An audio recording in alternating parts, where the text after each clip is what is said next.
የኢትዮጵያ ታሪክ ካልተዘመረለት ኢያሱ እስከተዘመረለት ኢህአዴግ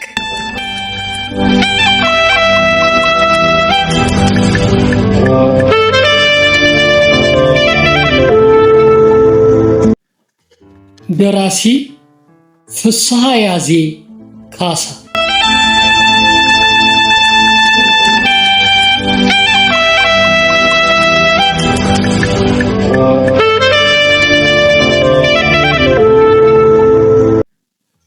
የታሪክ ሚዲያ ላይ ተዘጋጅቶ የቀረበ የታሪክ መጽሐፍ ትረካ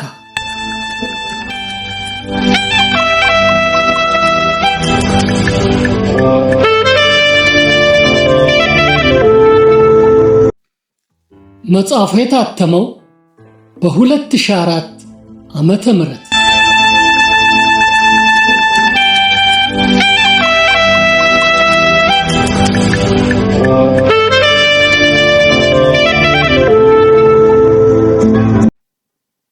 ውድ የቻናላችን ተከታታዮች በባለፈው ክፍል 3 ትረካችን እንግሊዞች በቀየሱት ተንኮል የቤተ መንግስት ባለስልጣናትና ጳጳሱ ልጅ ኢያሱ ሃይማኖቱን ቀይሮ እስላም ሆኗል ብለው በማመናቸው ባካሄዱት ስብሰባ ኢያሱ ከስልጣን እንዲሻር መወሰናቸውን አይተናል። አሁን ደግሞ ክፍል 4ን እናዳምጣለን። እናንተም ትረካውን እስከ መጨረሻው እንድትከታተሉና ቻናሉንም ሰብስክራይብ፣ ላይክ፣ ሼር እና ፎሎ እንድታደርጉ በትህትና እየጠየቅን አሁን ወደ ሙሉ ትረካው እናመራለን።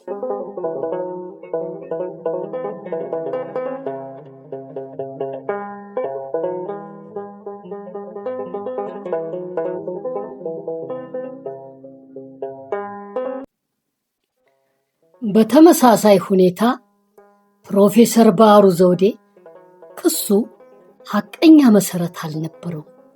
የአገር ውስጥም ሆነ የውጭ መረጃዎች እንደሚያረጋግጡልን የኢያሱ ጥረት ክርስትናን በእስልምና ለመተካት ሳይሆን ያለፈውን አድሎ የተሞላበት ስርዓት ሽሮ ሙስሊሞች በገዛ አገራቸው እንደ ባይተዋር መቆጠራቸውን ለማቆም ነበር።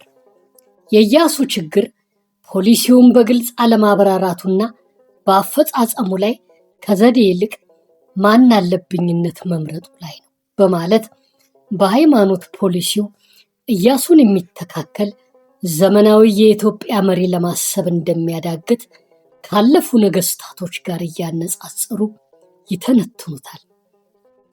ሲቀጥሉም ከዚህ ሁሉ አኳያ ሲታይ የኢያሱ የሃይማኖት ፖሊሲ የብዙ ብሔር ብሔረሰቦችና የሁለቱ ታላላቅ እምነቶች አገር የሆነችውን ኢትዮጵያ ፍትህ በተሞላበት አንድነት ላይ ለመመስረት የተደረገ የመጀመሪያ ሙከራ ተብሎ ሊገመገም ይችላል ይሉናል።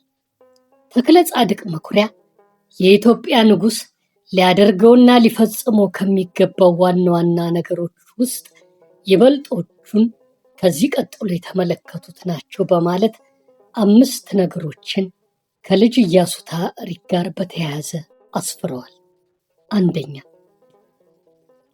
አንድ ሴት በስርዓተ ተክሊል አግብቶ መቀመጥ። 2. ከአብርሃና ከአጽብሃ ጀምሮ በኢትዮጵያ ጸንቶ የኖረውን የኦርቶዶክስን ሃይማኖት ጠብቆ መኖር። 3. ከመሳፍንት እስከ ተራ ሕዝብ ያለውን ማንኛውንም ዜጋ ዕቅድ ባለው ሕግ ማስተዳደር። 4. ከቁጣና ያለ ሕግ ከመቅጣት ታጋሽ መሆን። 5. በማንኛውም ረገድ ለንጉስነት የተገባውን ክብሩን በስውርም በግልጽ መጠበቅ። ልጅ ኢያሱ ግን በእነዚህ ላይ በተዘረዘሩት በአንደኛው እንኳን የበጎ ሥራ ሊይዙ በፍጹም አልፈለጉም በማለት ምክንያታዊ ትችት ለመሰንዘር ይሞክራል። ምናልባት የተራ ቁጥር 2 ሊያስኬድ ከቻለ እንጂ ሌሎች ደንቦች ያው በልማድና በቢሆን ይመረጣል እንጂ በአዋጅ የተደነገጉበት ሁኔታ የለም። ቀደም ሲል እንዳየነውም በርካታ ነገስታት በርካታ ሚስቶች ነበሯቸው። ሦስተኛው ገለጻ ደግሞ ኢያሱ የተጋበት ተግባር መሆኑን ከታሪኩ እንረዳለን። ኢያሱ ያለ ሕግ የፈጸመው ቅጣት አለ ለማለትም አያስደፍርም። ክብር መጠበቅን በሚመለከትም ኢያሱ የንጉሥነት ክብሩን የፈለገው ከአገር ዳር ድንበር መከበርና ከዜጎች እኩልነት በኋላ በጥምረት ሊያከብረው ነው ያስብ። የፊት አውራሪ ተክለ ሐዋርያት አገላለጽ ደግሞ አልጋ ተዛወረ፣ ሕዝቡም ለእስላም አንገዛም አለ የሚል። ሆኖም ሕዝቡ የወሬውን እውነትነት አረጋግጦ አንገዛም አላለም። ይልቁንም አውሮፓውያኑ ከአገሩ ውስጥ ሹማምንት ጋር ብቻ መክረው የወሰኑት ውሳኔ ነው እንጂ ክሱም ላይ ያየ ነው። አገር ለማስፋትና ሰው ለማባበል ነው እያሉ የሚያታልሉት ይህ ሶማሌና እስላም ከዚህ በፊት ለጃንሆይ የገበረ የቀቀለ ዜጋቸው ነው የሚለውም አገር ማስተዳደር ማለት ሁሉንም ማስገበር መቻል ብቻ የመሰላቸው አስተሳሰብ ነው። እያስገበሩ ከመግዛት ይልቅ በፍቅር እያስገበሩ መግዛት የሚሻልም የሚመረጥም ዘላቂነት ያለው መሆኑን ማሰብም የፈለጉ አይመስልም። በዚህም ያንዳንዱን የልጅ ኢያሱን አካሄድና ተግባር የሚያዩ የሱ ዘመን ሹማምንት ምን ጥሩ ቢሰራ በበጎ ጎኑ ሊያዩለት ፈጽሞ ዝግጁ ያልነበሩ መሆናቸውን በቀላሉ እንረዳለን። ምንም ቢባል ግን ልጅ ኢያሱን ያልተዘመረለት ኢያሱ ብሎ ለመጥራት የሚያስደፍር ቁንጮ ተግባር እንዳከናወነ ወይም ለማከናወን እንደሞከረ አይካድም። ይህም በአሁኑ ጊዜ ስልጣን ላይ ያለውን መንግስት ልዩ ትኩረት ሰጥቶ እየተንቀሳቀሰበት ብሎም የብሔር ብሔረሰቦችና ሕዝቦች የእኩልነት መብት፣ የሃይማኖት እኩልነት ይህን ስራውን ብቻ መዞ በማውጣት እንዳልተዘመረለት መግለጽ ይቻላል። ይህም ሲባል ኤርትራን፣ ጅቡቲን፣ የበርበራንና የሞቃዲሾን ሶማሌ የማስመለስ እቅዱንና ለዚህም ሲል 380 ሺህ ጦር ማደራጀቱንም ሆነ ሌሎች እንቅስቃሴዎችን ሁሉ ወደ ጎን ብናደርግ እንኳ ለማለት ነው። በጥቅሉ ልጅ ኢያሱ በስልጣን ዘመኑ ግጭት ውስጥ የገባው በዘመኑ ከነበሩት ሹማምንት ጋር ብቻ አልነበር፣ ከሴረኞች አውሮፓውያን ጋር ብቻም አልነበረም። በዋናነት የተጋጨው ከዘመን ጋር ነበር ማለት ይቻላል።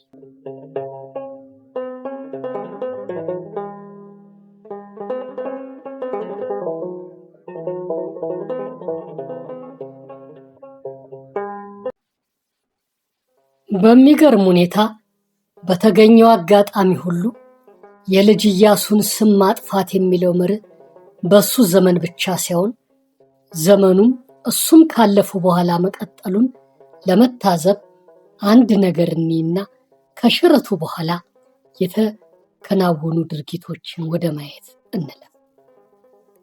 ጉዳዩ ስለ አንደኛው የዓለም ጦርነት ነው።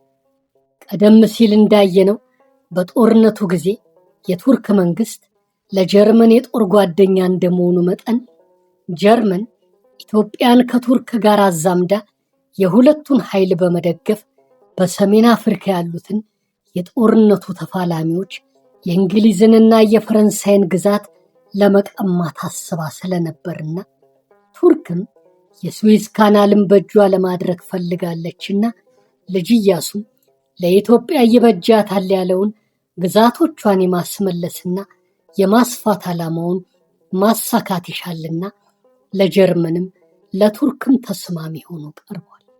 በወቅቱ ለሶስቱ ሀገራት ለጀርመንም ከዚህ የተሻለ ምርጫ ነበራቸው ብሎ ማሰብ አይቻልም። የታሰበው ሳይሆን ቀረና ጀርመን ድል ሆነች።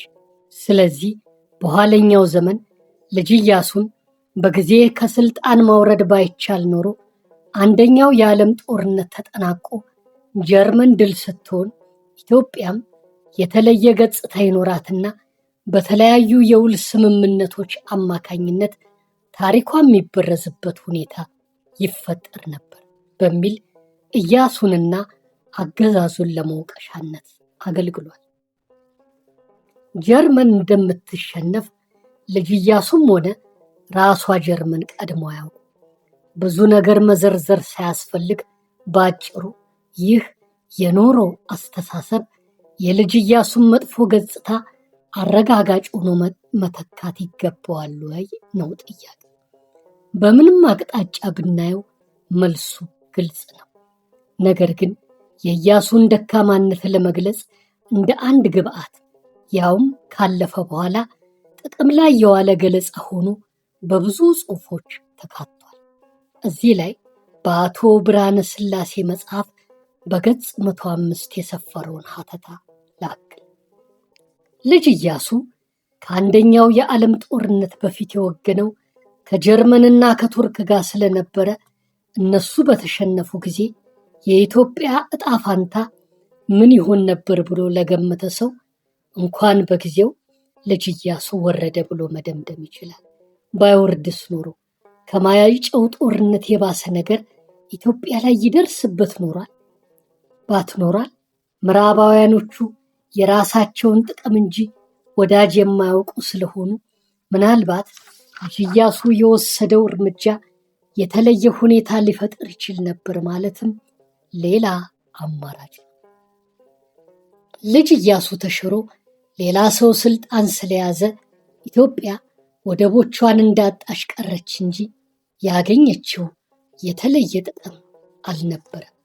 ልጅ ኢያሱ በበላይነት በቆየባቸው 6 ዓመታት ለአያቱ መኳንንቶች አንድም ጊዜ ክብር አሳይቷቸው ባለማወቁ ብቻ ሳይሆን የቤተ መንግስቱን የወግ ዕቃዎች የአፄ ምኒልክን ዘውድ ጭምር ወደ ደሴ በመውሰዱ ዋና ከተማውንም ወደዚያው ሊያዞር አስቧል የሚል ግምታቸው በኢያሱ ላይ እምነት እንዳይጥሉ ካደረጓቸው ነገሮች አንዱ ነበር።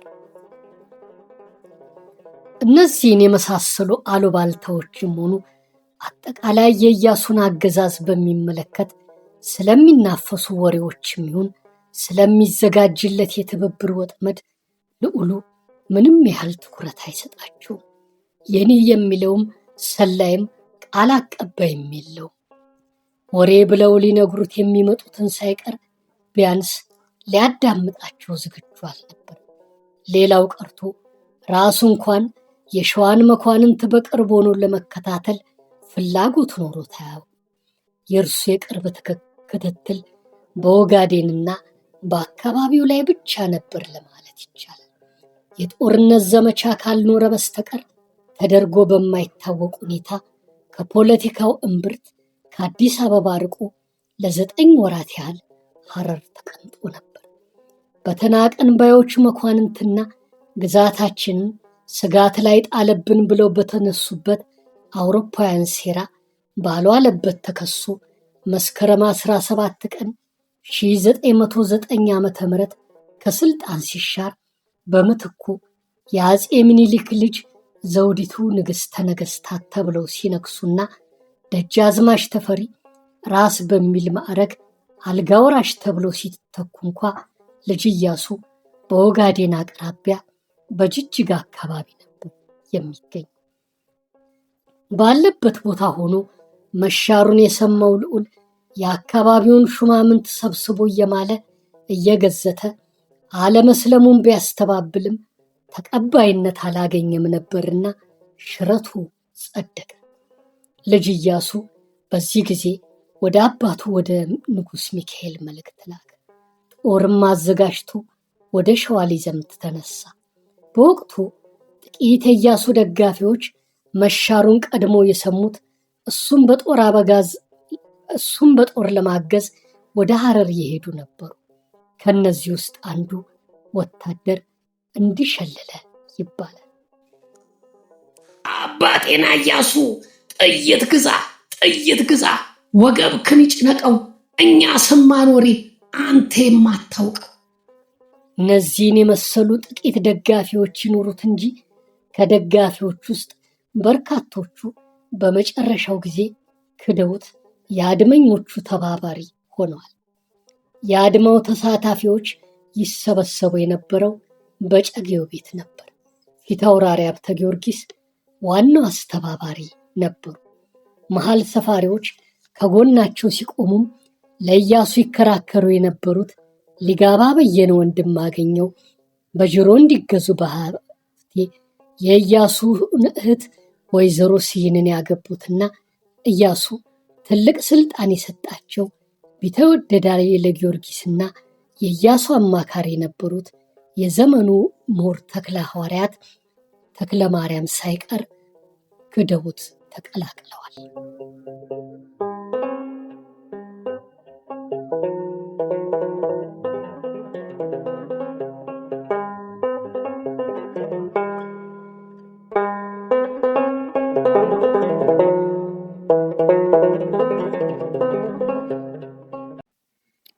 ልጅ ኢያሱ ጦሩን ሰብስቦ ወደ ሸዋ ለመዝመት ከሐረር ተነስቶ እየተጓዘ ሳለ ሚኤሶ ላይ ከሸዋ ቀድሞ የተላከ 15,000 ጦር ጠብቆ ውጊያ ገጠመውና የኢያሱ ጦር ተሸነፈ። ኢያሱ የተረፉትን ጥቂት ወታደሮች ይዞ ወደ አፋር በረሃ ለመሸሽ ተገደደ። በዚህ ጦርነት ከሸዋ ለተላከው ጦር ዋና ዘማች ሆነው የሄዱት የኢያሱ የቅርብ አማካሪ የነበሩት ፊታውራሪ ተክለ ሐዋርያት የነበሩ ሲሆን የተመረጡትም አገሩን በደንብ ያውቃሉ በሚል ነበር። ይህ ከሆነ በኋላም የልጃቸውን መሻር የሰሙት ንጉሥ ሚካኤል ቢያጠፋ እንኳ እኔ መክርና አርሞ የነበረውን ልጅን እንዴት ሳያማክሩኝ የአባቱን ዙፋን ያስለቅቁታል በማለት 80,000 ጦር ሰብስበው የጠፋ ልጄን አፋልጉኝ ብለው ወደ ሸዋ ዘመቱ። የንጉሥ ሚካኤልን ጦር ለመግጠምም በሸዋ በኩል 120,000 ጦር ተዘጋጅቶ የመጀመሪያው ጦርነት ጥቅምት 7 ቀን 1909 ዓ.ም በቶራ መስክ ላይ ተካሄዶ የወሎ ጦር አሸነፈ። በዚህ ጦርነት የሸዋው የጦር መሪ ራስ ልዑል ሰገድ አጥናፍ ሰገድን ጨምሮ በርካቶች አለቁ። ከዚህ ድል በኋላ ፊታውራሪ ሀብተ ጊዮርጊስ ለንጉሥ ሚካኤል ገጸ በረከትና ላዩን እርቅ ውስጡን ጠብቅ የመሰለ ቃላት በመላክ ተረጋግተው ወይም ተዘናግተው እንዲቆዩ አደረጉ። በሰላም መወያየቱ ይሻላል የሚል ጭብጥ ያለው ውሎ ያለየውን ቃል የሰሙት ንጉሥ ሚካኤልም የመጀመሪያውን ድላቸውን እንደጨበጡና እንደተዘናጉ ሰገሌ ሜዳ ላይ ሰፍረው ቆዩ። ከ10 ቀናት በኋላ ጥቅምት 17 ቀን 1909 ዓ.ም በፊት አውራሪ የጦር ዕቅድ አውጪነትና መሪነት ለቀናት በስውር ከበባ አድርጎ የቆየው የሸዋ ጦር የከበባ ስልቱን ተጠቅሞ የወሎን ጦር ባላሰበው መንገድ ተጠቀሙ። ይህ የሰገሌ ጦርነት ከአድዋው ጦርነት በኋላ ብዙ ደም የፈሰሰበት ከባድ ውጊያ መሆኑ ተዘግቧል። በዚህ ጦርነት የጦር ሰራዊቱ ጠቅላይ አዛዥ ሆነው የዘመቱት ራስ ተፈሪ መኮንን የነበሩ ሲሆን ከእርሳቸው በታች የጦር ሚኒስትሩ ፊታውራሪ ሀብተ ጊዮርጊስና ራስ ካሳ ኃይሉ መሪ ሆነው ተሳትፈዋል።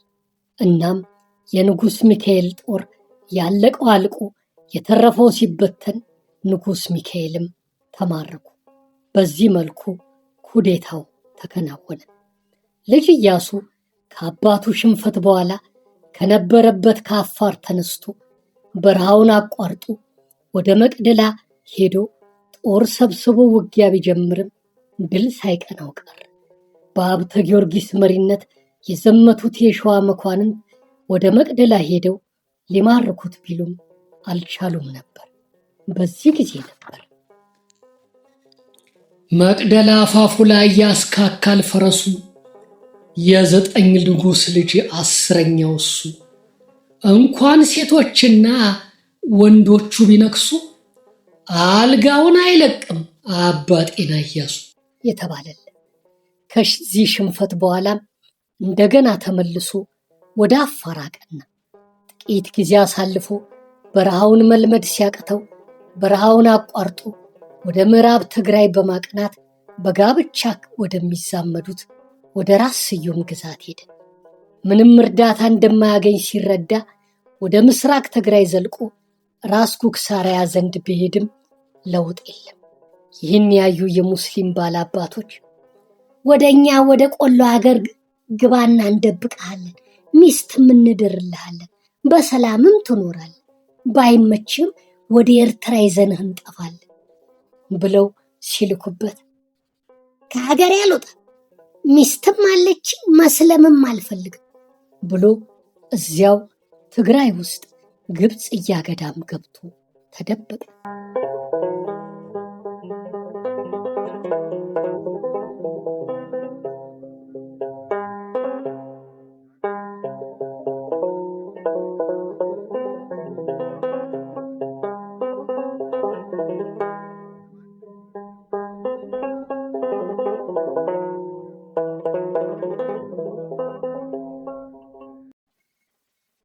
ራስ ኩክሳም መዘዙን ስለፈሩ በ1913 ዓ.ም ገዳሙን አስከብበው ያዙት። በዚህ ጊዜ የልጅ ኢያሱን እህት ያገቡት ራስ ስዩም ራስ ኩክሳን ወግተው ኢያሱን ሊነጥቁ ይችላሉ ተብሎ ስለተሰጋ ራስ ተፈሪ፣ ፊታውራሪ ሀብተ ጊዮርጊስና የጎጃሙ ራስ ኃይሉ ተክለ ሃይማኖት ወደ ትግራይ ለመዝመት ጉዞ ጀምረው ወሎ እንደደረሱ የተፈራው ሳይሆን ቀርቶ ራስ ኩክሳ የኢያሱን እጅ ይዘው ደስ ሲወስደው ለራስ ተፈሪ አስረከቡ። በመጨረሻ ወደ ሸዋ ተይዞ መጣና በሰላሌ ከተማ በራስ ካሳ ኃይሉ ስር ግዞት ወረደ ወይም ታሰረ። ሰላሌ በነበረበት ጊዜ በራስ ኃይሉ ተክለ ሃይማኖት አቀነባባሪነት በአውሮፕላን የማስመለጡና ወደ ኤርትራ የመሄዱ ሙከራም ከሸፈ። በ1925 ዓ.ም ከሰላሌው እስር ቤት አምልጦ ወደ ጎጃም ሲሸሽም ተያዘና ወደ ሐረር ተወስዶ በጋራ ሙለት አውራጃ በግራዋ ከተማ ስራምባ በግዞት እስከ 1927 ዓ.ም ቆየ። በዚያ ጊዜ ኢጣሊያ የወልወል ግጭትን በፈጠረች ጊዜ ከኛ ጋር ወግነ ወደ መንግስት ብትመለስስ የሚል መንግስት መልእክት ቢደርሰውም ከጠላት ጋር አልተባበርም በሚል እምቢ እንዳለ ይነገራል። ወዲያውም በ1927 ወይም 28 ዓመተ ምህረት ልጅ ኢያሱ ልጅ እንደተባለ ዘውዱንም ሳይጭናት አለፈ፣ ተገደለ የሚሉ አሉ።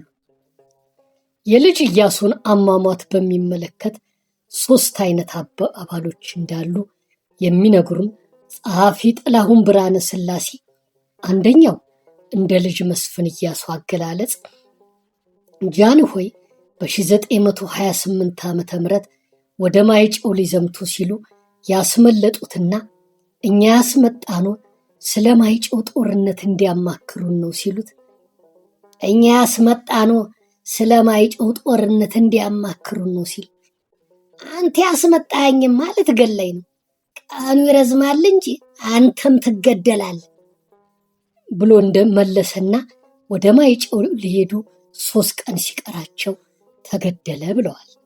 ሁለተኛው አባባል ማይጨው ሊዘመት ሲል አባህና ራስ አደፍርሰውና ደጃች መኮንን እንዳልካቸው ቀደም ብለው በመኪና ሄደው ልክ ግራዋ ሲደርሱ ልጅ ኢያሱ ተጠርቶ ሲወጣ እንደሚገድሉ ታውቆ አብሮት የታሰረው አባ ሻንቆ መሳሪያ ነጥቆ ሊታኩስ ሲሞክር ተገደለ።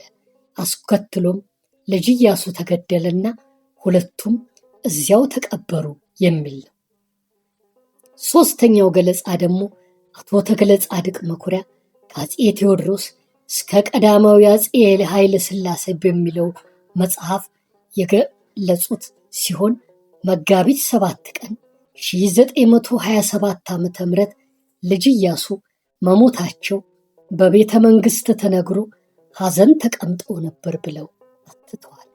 ጸሐፊው ይህን ሁኔታ የሚያጠናክር ከአንድ ታሪኩን በደንብ አውቃለሁ ከሚሉ አዛውንት ሴት እንደሰማሁት በማለት ያሰፈሩትን ስናይ ልጅ ኢያሱ ከወልወል ግጭት በኋላ በ1927 ዓመተ ምህረት መሞቱ ተነግሮ ሸዋ ፀሐይ ኢያሱ ቤት ሐዘን ተቀምጠው እቴጌ ለቅሶ መድረሳቸውን አውቃለሁ ማለታቸው ነው። ቀጥለው የአሟሟቱን ሁኔታ ግን አላውቅም ብለዋል በማለት የአዛውንቱ አባባል ተክለ ጻድቅ መኩሪያ ከጠቀሱት ወይም ወቅት ጋር መጋጠሙን ይገልጻሉ። የልጅ ኢያሱ አሟሟት ለሕዝቡ በይፋ ስላልተገለጸም ሐሜቱን ከእውነቱ መለየት ሳይቻል ቀርቷል። በከፊል በልጅ አስተሳሰቡ ባጠፋው ጥፋት ነገር ግን በከፍተኛ የፕሮፓጋንዳ ውጤት ስልጣኑን ያጣው ኢያሱ በተለይ በተራው ሕዝብ ዘንድ ተወዳጅነት እንደነበረውና አጭሯ የስልጣን ዘመኑ የጥጋብ ጊዜ እንደነበረች የሚጠቁሙ ስንኞች አሉ። ኢያሱ በግዞት እያለ በንግሥት ዘውዲቱ ጊዜ በአንዳንድ ግዛቶች ችግር ተከስቶ ነበርና ወዴት ነው ያለኸው ኢያሱ አባ ጤና? ችጋር ሊገለን ነው እባክህ ቶሎና ተብሎለታል። በኢያሱ ዳቦ ነው ትራሱ የሚለውም አብሮ ይጠቀሳል።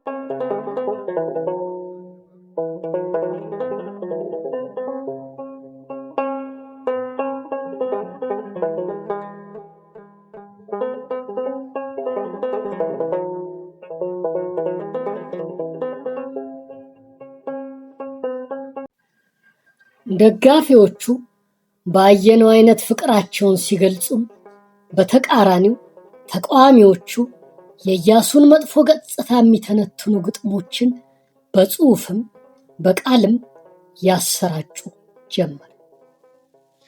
የገባር ልጅ እንኳን አባቱ ሲሞት የደረሰው እንደው ከ10 አንድ መሬት ተስካሩን ያወጣል እስከ 10 ዓመት ሳያበቃው ቀረ ለአንድ ቀን ፍታት ይግረማችሁ ብሎ በሞቱ ማግስት እጃን ሜዳ ወጣ ጉግስ ሊጫወት የምኒልክ መንግስት አምራ ተደላድላ ብታንገላታትም ብትላትም ችላ እስካሁን ጠብቀች ነፍስ ብታውቅ ብላ አሁን ግን ሃይማኖት ብትለውጥ የሌለ ለዘውዲቱ ሄደች ዘውዲቱ ኮብላ ተሆነ አልጋ ወራሽ ተፈሪ ለኋላ አቅልልላለን እንግዲህ ምን አለ መቻል እጅግ መልካም የሚኒሊክ ሎሌ አልሰማም የማይል አለ ባለሟሌ አለብ ደሞዝ ሰጥቶ ያደረገኝ ሎሌ ይህንን የጻፍኩት እኔ ዘውዴ ኃይሌ። እነዚህን የመሳሰሉ ግጥሞች ከብዙ ተቃዋሚዎች እየተሰበሰቡ ለእያንዳንዱ ሰው እንዲደርሰው ይደረግ ነበር። ተባራሪ ጽሑፎች ለሕዝቡ የሚደርሱትም በየአደባባዩና በየገበያ ስፍራዎች እየተዘዋወሩ ጽሑፎችን እንዲያደርሱ በታዘዙ ቀጣሪዎች ነበር። ኢያሱን ደግፈው ከተጻፉት በርካታ ግጥሞች ውስጥ አንዱን እንዲህ ይነበባል። መቀሌ ቢገባ መቀሌ ገብታችሁ፣ ጉራሌ አውሳ ቢገባ አውሳ ገብታችሁ፣ አፋር ማለት ነው። አትመለሱም ወይ አጣነው ብላችሁ፣ እንጀራ ትበሉም ወይ እሱን ካልያዛችሁ። ኢያሱ ምን ያደርግ አንድ ወጣት ልጅ ግዛት ያፈረሰው ተፈሪ ነው እንጂ። ይዘው አሰቃዩት እንደ ደሃ ጥጃ፣ ዛሬስ ደስ አላቸው የነገውን እንጃ። በቅሎ ድንበር አይግጥ እሷ ያስደነግጥ፣ ኢያሱ ሚካኤል ሊሰዋ ነው በርግጥ።